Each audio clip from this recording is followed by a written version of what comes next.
नमस्कार दोस्तों, जैसे कि हमने पहले भाग में देखा था कि अर्जुन के पास कई और खतरनाक दिव्य अस्त्र थे।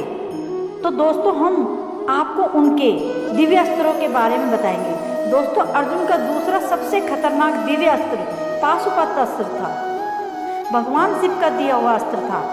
यह एक ऐसा अस्त्र था जिसके बारे में कहा जाता है कि वह आँख, दिल, शब्दों को नियंत्रित करता था। यहाँ तक कि अर्जुन ने इसी अस्त्र से जयद्रथ का वध किया था। अर्जुन का तीसरा सबसे खतरनाक दिव्य अस्त्र है ब्रज अस्त्र। अर्जुन को ब्रज अस्त्र भगवान इंद्र ने दिया था। देवताओं के राजा इंद्र ने अर्जुन की तपस्या से प्रसन्न होकर उन्हें महेंद्र अस्त्र और शक्ति अस्त्र भी दिया था।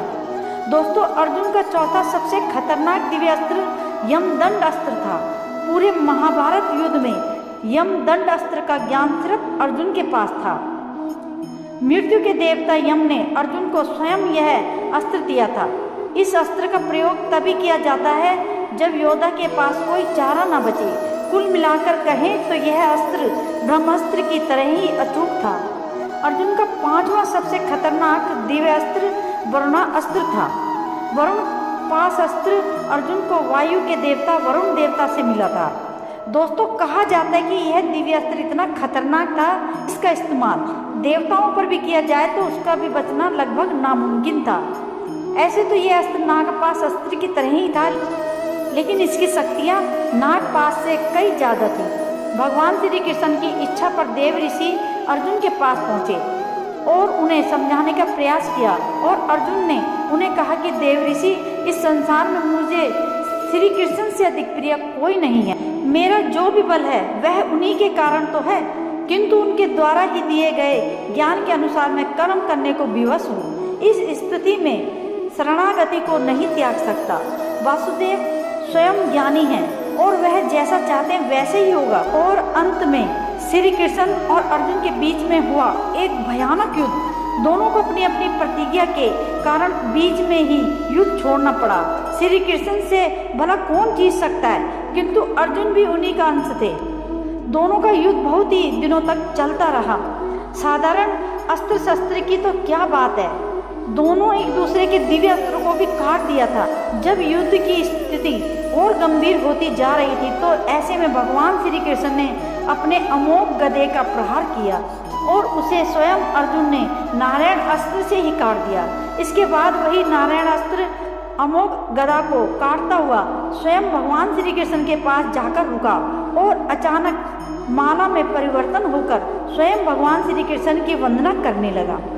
युद्ध धीरे धीरे और गंभीर होता जा रहा था। भगवान श्री कृष्ण ने सुदर्शन चक्र को अपनी उंगलियों से मुक्त कर दिया। उसके प्रतिशोध में अर्जुन ने ब्रह्मास्त्र का संधान किया। तीनों लोग यह देखकर त्राही तराही कर उठे। युद्ध का ऐसा भयानक स्वरूप देख स्वयं परम पिता ब्रह्मा को आना पड़ा। परम पिता ब्रह्मा को युद्ध क्षेत्र में आते देखकर अर्जुन और भगवान श्री कृष्ण ने उन्हें प्रणाम किया।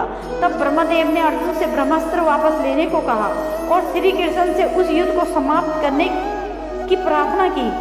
और उन्होंने कहा कि कृष्ण, आपकी लीला सृष्टि के विनाश का कारण बनने वाली है, अतः आप कृपा करके इस युद्ध को समाप्त करें। आप और अर्जुन तो स्वयं नर नारायण का अवतार है, फिर विरोध कैसा? अर्जुन मनुष्य होने के कारण अपनी प्रतिज्ञा से जुड़ा हुआ है, लेकिन आपको कौन सा बंधन बांध सकता है? आप तो प्रभु हैं। आप तो अपनी प्रतिज्ञा से मुक्त होने के लिए पूर्ण स्वतंत्र हैं। अब लीला छोड़िए और इस युद्ध का निवारण कीजिए। ब्रह्मा जी की यह इच्छा सुनकर भगवान श्री कृष्ण ने उस युद्ध को रोक दिया। स्वयं अपनी प्रतिज्ञा तोड़कर उन्होंने अपने भक्त अर्जुन की प्रतिज्ञा की रक्षा की। उन्होंने अर्जुन को हृदय से लगाया और पूर्ण रूप से प्रशंसा की। सुभद्रा ने भी अपने भ्राता को कोटि कोटि धन्यवाद कहा। सभी प्रसन्न थे, किंतु महर्षि बहुत रुष्ट हुए। उन्होंने कहा, हे प्रभु, आपने तो अच्छा छल किया, किंतु आप चाहें मेरा तपोबल नष्ट क्यों न हो जाए। चित्रसेन को स्वयं दंड दूंगा। मैं अभी श्राप देकर अर्जुन सहित चित्रसेन को भस्म कर देता हूँ। यह कहकर उन्होंने अपनी उंगली में जल लिया। तब अपने पति पर संकट आया देखकर सुभद्रा ने कहा, हे ऋषि, यदि मैं पतिव्रता हूँ और श्री कृष्ण पर मेरी पूर्ण भक्ति है तो आपका जल भूमि पर ना गिरे। रुद्रा के पतिव्रता प्रभाव से ऋषि की उंगली में रखा जल वहीं संभावित हो गया। वैसे दोस्तों, आपको ये जानकारी कैसी लगी कमेंट करके जरूर बताएं। यदि आप लोग भी भगवान श्री कृष्ण को सच्चे दिल से मानते हो तो इस वीडियो को लाइक जरूर करें। धन्यवाद दोस्तों।